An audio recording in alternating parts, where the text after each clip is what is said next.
Hello, I am Richard Lowe, and this is the Leaders and Their Stories podcast. I'm the writing king and ghostwriting guru, and I'm here with Rhonda Bowen, and we're going to talk about various things. And Rhonda, why don't you tell us about yourself? Well, thank you very much for having me in today, Richard. It's great to be able to speak to the people in your audience, find out more about them, and hopefully give them some tips that will be helpful. My name is Rhonda Bowen. I am an American by birth, but have lived in Germany since 1983. And I've had my own business here since 1987. I've done numbers of things in my business over all those years, of course, but the most important thing of what I'm doing now is I work with people I call best professionals, people in business, engineering, science, and technology, all the things I'm not, and help them communicate better across cultures. Across cultures means two things for me, not just one. The one is the one you would normally think about, like people from different countries or living in different countries or different passports or whatever. That's the geographical part. That's one part. But the other part, which for me is even more important, is the organizational part. So Okay. why can't engineers talk to salespeople? And why do finance people always get in trouble with people in marketing? Those are also cultural differences, but organizational cultural Right. differences. So I work with a combination of those two things. I've worked in person with people from more than 70 countries around the world. I've had my business online since 2019 before the pandemic. So I've been to lots of places, but now I do everything remotely. I have a remote team as well, two people in Africa, one in Asia. And among us, we make sure that we help co-create solutions for companies and organizations who are working on something and just don't have the expertise to be able to be doing that themselves. And so what we try to do is bring in what I call myself, I'm the CWIO, which you've never heard of, which is the Chief Wisdom and Inspiration Officer. That's And a great name. That's a I great name. I don't call myself, everybody says you're the CEO. I said, no, because I'm not good at executing. So I'm not the chief executive officer.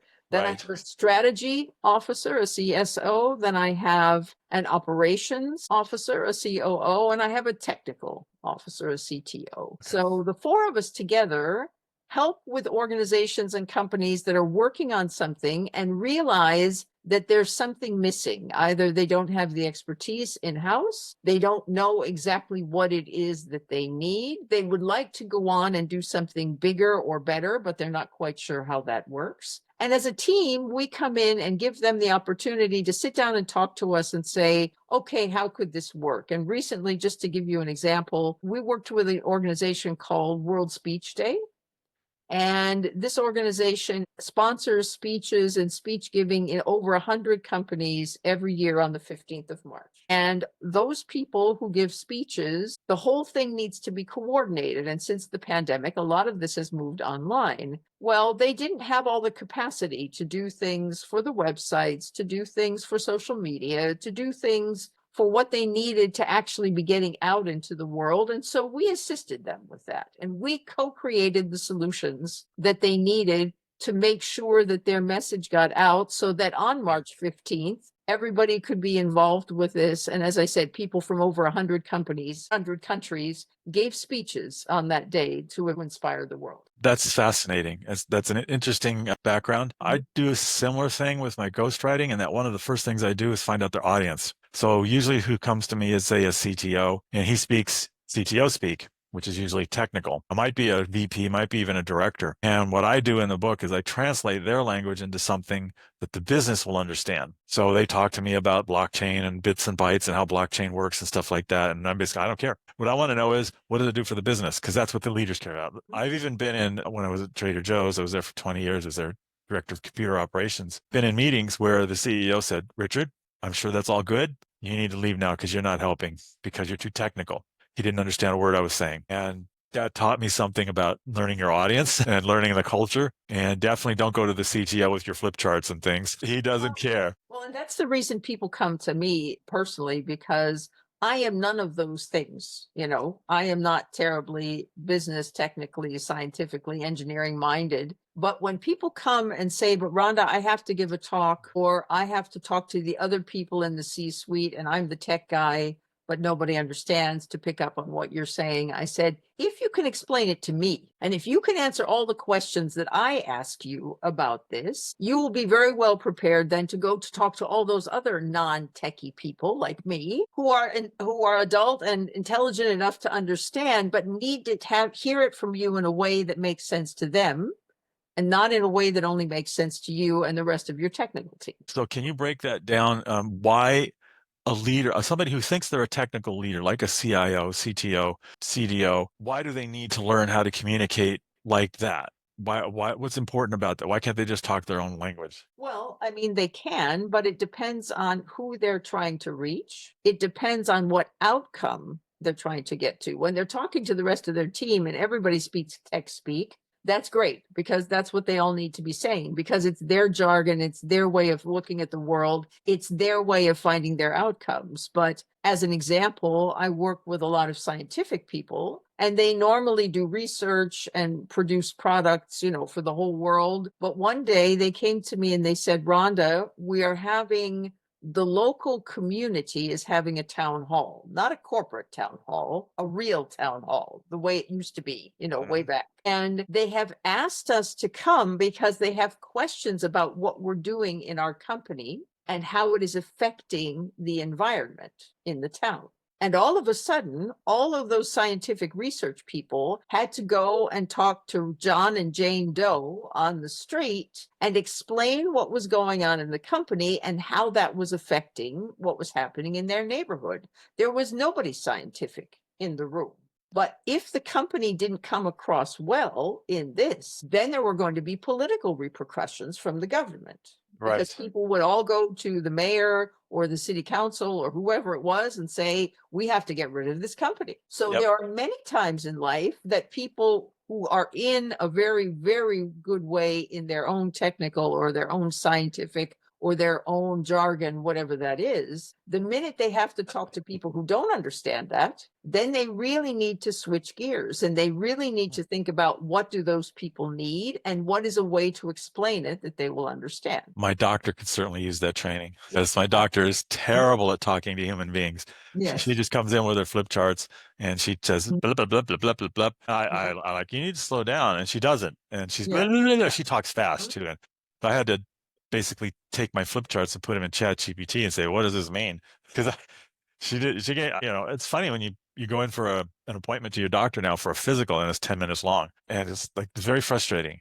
Very Yeah. frustrating. And I've been finding it with I've changed doctors, and it's the same thing. They all do it now. Apparently they got to pack the room. But it's talking to your audience, even in a relationship, like a family relationship, or even male and female, when you're married, not necessarily male and female, I guess, but when you're married, you have the same thing. You have another person there who may, a man and a woman, or somebody from a different background or culture. You've got different communication styles. I know my wife was from Guatemala and I'm from California, and man, we had a communication rift that was interesting. I still have scars. The interesting thing is, I mean, it's the geographical one, but even things like my husband and I've lived in Germany so long, I studied German, I speak perfect German. The language isn't the problem for us, and the culture isn't the problem for us, because I've been here for over 40 years. But the interesting thing for us is that I'm an extreme extrovert and he's an introvert. Yep. And if I sit down and talk to him and say, what do you think about this? Or I'd like to have your ideas about that, or whatever. And we're sitting at the kitchen table and I'm saying these things. The first thing he does is pick up a pen and a piece of paper and start writing things down. And then he says, I'll get back to you. And 3 hours later, I get an email with this much information, because he's the introvert. He's had the time to process. He goes through everything the way he sees it, and then he gives it back to me, but not in the moment, which is the way an extrovert would like to have it. So whether it's not always just because everybody who is in your C-suite team, even if each of you has your own specialty in what you're doing as far as your language and your logo and your jargon is concerned, you could still have very different personality styles. You could still have very, very different ways of processing information. And if you're only putting out in the way you do things and not realizing how the people on the other side are processing it, then you can get into the same kind of difficulty. So that's why I said culture is not only, where your passport is. Well, the wife and I found out that one of the things we had in common was WWE, World Wrestling Entertainment. Okay. And we both liked it, and we used that as a bridge. And it was funny, we watched all of the pay-per-views and everything. After she passed away, I actually went to the shows myself live, and we could talk about it, and then that let us talk about other things too, because we were night and day. We were opposite sides of the coin, Yeah. and finding that bridge was important. And that was one of our bridges that was it wasn't something we would argue about. So it became something we would, you know how it is. So Mhm. that's one thing that I found is making bridges that let you communicate with other people. Find something common. People like Yeah. men, a lot of men in the United States at least likes football and baseball. Personally, I'm more of I like fencing and wrestling. So you can use football to bridge to a lot of men in the room. Some men, but then you might get down to say some geek level people, and they're more into D&D, Dungeons and Dragons. So maybe you use that as a bridge. Having this knowledge about doing your homework and knowing who these people Exactly. are, maybe doing a pre-interview with a couple of people and getting their personal life can help you communicate with them and build up that rapport. Is it rapport? Yeah. With them to be able to communicate what in a business setting. Now they know you. And especially in a business setting, what you need to do is make sure whatever the bridge is, the bridge could also be something about the business. But in the end, in a business, as opposed to in your family life, you're there to produce an outcome. And it's not only for you and the other person you're talking to, it's for the entire company or the entire Right. organization. So keeping your eye on the outcome and saying, when we sit down and work on this and we talk about this, it's not only how I like to do it or the way you would like to hear it or how we process it, but what's going to happen in the end? What is this actually going to be a benefit to the people and the rest of the company who are going to be able to take what we've discussed and actually use it to make better profits, save time, whatever it is that you're working on in that particular conversation. But the outcome has to be clear. And there isn't just talking for talking's sake. People have to be able to take things with them and be able to implement those and use them to the better good. I remember one of the most interesting communication failures that I was involved in. We had a project that was computer development, and we hired a company that was in France. And the French lady who was in charge, a nice lady, she had her own view. The software went in, and it was so slow. Things that would take, we were converting from an old system. Things that would take a minute on the old system took an hour and a half or 3 hours on the new system. Obviously not acceptable. So we brought it to her attention, and she was like, well, that's just the way it is. She was very laissez-faire about it. It just didn't matter to her. Well, after talking to some other people from Europe and France, there in America, it was here in or we were in California, it was very like urgent, urgent, urgent, urgent to get bread on the shelves. From her point of view, with her French background, there was no urgency. It's just bread. And we never did get through that. We actually wound up firing them, but because they couldn't bridge that gap. They couldn't understand that to us, it was nuclear materials going out there and it was melting down and we needed to get it fixed. To them, it's like, that's only bread, what's the problem? So it's it's a day late, whoop-de-doo. And we couldn't bridge it. We tried, and my boss I've never seen him turn purple before, and he was purple, which was amusing. Well, it's the thing I talk about with everybody where I say a lot of people talk about expectations, and the classic terms you hear are somebody sets expectations or somebody meets expectations. For me, what I try to do with my own team and with all the clients that we work is we try to match expectations. Well, of course, or exceed. Because that's no, but match meaning at the beginning we sit down and it's not one side saying you must do this and the other side saying yes or no. But what didn't work so well with your French lady was obviously her expectation of what urgency meant and how much something was important to you in the way that it was. Those two expectations didn't meet. And you didn't match. The infuriating part to my boss was she knew that it was urgent to us. She understood it and she didn't care. Okay.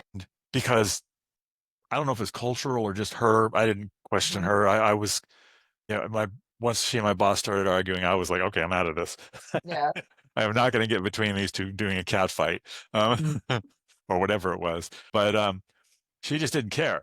And I don't know if she didn't understand or if my boss didn't understand or if there was a personality conflict. Who knows? But it's an example of communication failure that you just got to sit down and sometimes, like you say, bridge those gaps. And at the beginning, level setting is a good idea. So for us, probably should have begun. For us, this is very urgent, and we expect this performance level. I don't know if we did that or not. I wasn't part of the initial thing. Okay. We expect a service level of A, and if you deliver, a C, then we're going to have words for you, and it's not going to be good, and probably even penalties. The penalties are a great way to bring the service agreement into line. If you don't meet the service level, you're going to have these penalties. You're going to lose this percentage. See, the expectations are clear Yeah. on both sides from the beginning, because Yeah. service level agreements are usually in writing, and anybody can go back and then refer to those and say, this is what we agreed on. This is what it says. If it works, this is what happens if it doesn't work. So you're definitely in the safe zone there. Now there's a author and coach named Larry Wingett. He was pretty famous a few years ago. He wrote a book called People Are Idiots and I Can Prove It. It's a great title, I think, and it's a great book. It will very much annoy you if you take offense at that, because he's like that through the whole book. But he says, if you make a promise, you need to keep that promise to your kids. If you say, I'm going to ground you for a week, if you don't do this, if they don't do it, you have to ground them for a week, or you teach them you're a liar. And you won't keep. If you have a service level agreement and the vendor doesn't meet it, you have to do the penalties. You cannot make you can make an exception. You talk it over with them and say, okay, this time we're making an exception, but you make it really clear. But you have to make anything you promise or they promise must be fulfilled. Promises are sacred. This is what he says. If you let them slide, you're training them that it's okay. Yes. And that's your fault. And I found that with employees. I did it myself. I had employees who were late and I let them slide because, they're only 15 minutes late. And then all my employees started being late. And it's like, how did this happen? And it turned out, after doing some self-examination, I let it happen because I let them be late on the very first instance, I should have said, it's not acceptable for you to be late. This is going to cost you. This is what it's going to be. And then enforced it. I bet you the lateness would have stopped. They might not have liked me, but that's not my job as a boss. That's not my job at all. It's not anywhere near my job. Like is not part of a boss's job description. It's sometimes nice to have. Having affinity for a boss is okay, but being friends, no. Well, respect. I think the word that I would use in that case that was missing was respect. And whether I like somebody or not is totally immaterial. But if I'm working with someone and it's a professional relationship, respect has to be there. And being on time, for me, is one part of showing respect. I want a boss, if I have a boss again, who, if I know that the boss is going to carry through. So if the boss makes a promise, the boss is going to keep it. I had one of my first bosses, he says, you work 80 hours a week for this, help us get this company started, I will give you stock. A year later, and he also said, if you bring in a nice big ticket client, I'll give you some stock options, 1% or something. A year later, I came in with a $100,000 client, which for this company was huge. And he said, no, you get paid a salary. I'm not going to give you anything. That's how exactly the words burned into my brain.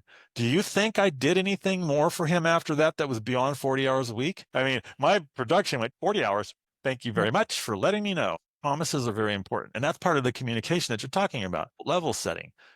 You made a promise, boss, you will keep it. And if you don't keep it, you're going to have the benefit of the results of not keeping it. And they're not going to be pretty. That's true. And it's funny how even 40 years later, I still remember that. I remember that. And then I remember John Shields. He was the CEO of Macy's. And then he came to Trader Joe's and became CEO of Trader Joe's. I'm trying to get some equipment. I'm getting $70,000. And with my old boss, who left before that, it would have been a nightmare.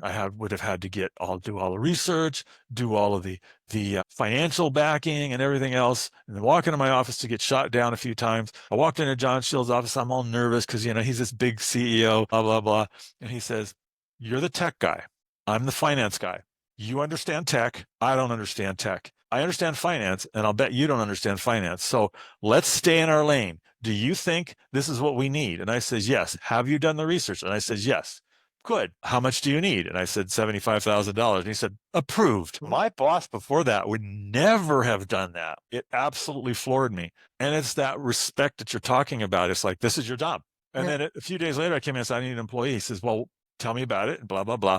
He says, based on what you're saying, I don't get that you have confidence in that decision yet. So go away and do some research and figure it out and come back with that confidence. It took me another few weeks and I came back and said, "Yeah, I still do. And here's what I need, blah, blah, blah, blah, blah." He said, "Okay, approved." And even though he disapproved me once, he gave me the backing. He didn't just shoot me down and say, "Nah, you're being stupid." Like an old boss, "You're being stupid. Just go." You know, you don't need a person here. We don't hire people here. He gave me the leeway to do what I needed to do because he understood that. And then to have the lesson of, I tried to take advantage of maybe in his mind the second time. So it was interesting. It was an interesting learning experience. He was the one person in my entire career that I would call better than a C minus average, a leader. He's the only one. He was probably a A minus, and he's the only one who was a leader of any kind in my entire career. I had one mentor and one leader. They're different people. Steve Davis was my mentor early on, and he was an excellent mentor, but he was very young at that time. And John Shields was the leader. He wasn't a mentor because he was a CEO. He didn't have time for a little director, you know. Anyway, But I mean, having the time for things, and you've mentioned something very interesting, which now in today's world would be much easier than it was back then when you had to do this, is because we now have AI to help you get all of that research in yeah, that you would need to do, and you would in a much faster way be able to find out all the things that you need to go to whoever it is and to make your case, and then to see if that person agrees or disagrees with what you're saying. But the fact that we now have so much better and so much faster access, and often a very much broader and wider experience with AI about all the things that I think when I put a prompt into AI, and I've been working on that a lot recently, and I've been learning from very, very good people about how to do this.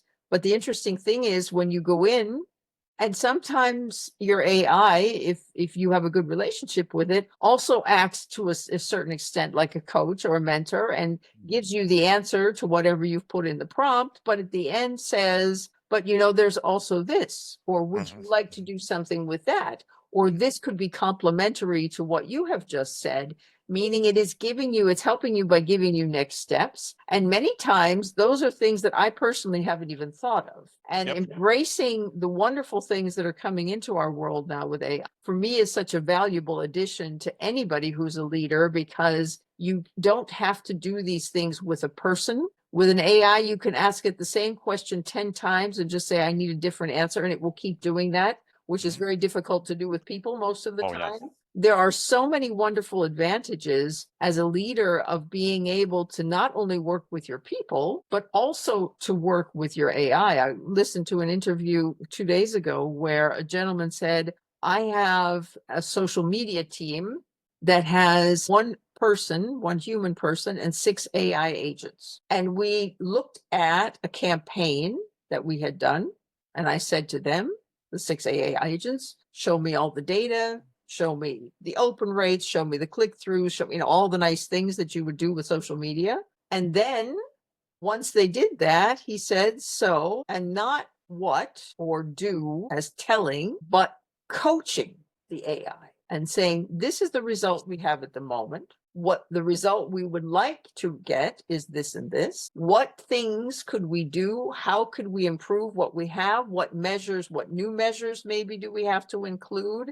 And the AI actually produced through the coaching the answers to these questions. And he did that totally with 6 AI agents and no people in the room. And it took him about 35 minutes, and he got a brand new campaign out of it. I've done similar things. Of course, you have to vet it, make sure that it's not lying to you. But you can interrogate AI, and you can use it just like you would. It's a digital assistant. Think of it as a digital assistant that's helping you. Then you've got the right mindset. If you think of it as this person is going to write a book for me, for example, you're thinking of it wrong. Or this person is going to produce a painting for me. It's going to produce a crappy painting or a crappy book or a crappy piece of sculpture. I mean, it'll suffer from what is in robotics is called the uncanny valley, where it on the surface it looks really good, but your behind your brain, your subconscious is going something wrong with that. That's the uncanny valley, and it's like in the new Lion King, the remake. The hair is moving the wrong way from the wind, or just a few hairs, or there's shadows in slightly the wrong direction, or there are no shadows, or the limbs are too bouncy. You don't notice this consciously, but you do notice it in your hindbrain. And that's the problem with using AI to do artistic things is, yeah, it turns out you get a crappy sculpture or a crappy painting or crappy book. And if that's what you want, or mediocre is probably a better word. If that's what you want, if you want a mediocre book, that's great. You want a mediocre painting? Sure. You know, you could probably go to your local flea market and pick up something somebody did in China, paint by numbers, and pay $15, and you've got something that's probably better, or at least the same. Anyway, well, we've been talking for about 30 minutes, and I think it's time to wrap it up. How can people find you? Well, what I'm going to provide for you all is a link to my link tree. And Linktree is a very wonderful thing if you're not using it yet, because you can put in all of the things you would normally think of: name, bio, information, websites, all of those things, but also links to projects that we're working on, links to other things that I'm doing together with my team, as I mentioned at the beginning, with the co-creating the solutions. So I think the easiest way is I'll just provide my Linktree link, and you can open that up and go through it and see which things are appropriate for you. Awesome. I'll put that in the description. And thank you for coming. This has been the Leaders in Their Stories podcast. I'm Richard Lowe, the Writing King and Ghostwriting Guru. And if you need my services, you can go to thewritingking.com or ghostwriting.guru. And thank you. And this is pretty much a daily podcast. So come again tomorrow, and there'll be some new stuff for you to watch. Thank you. Thank you for having me.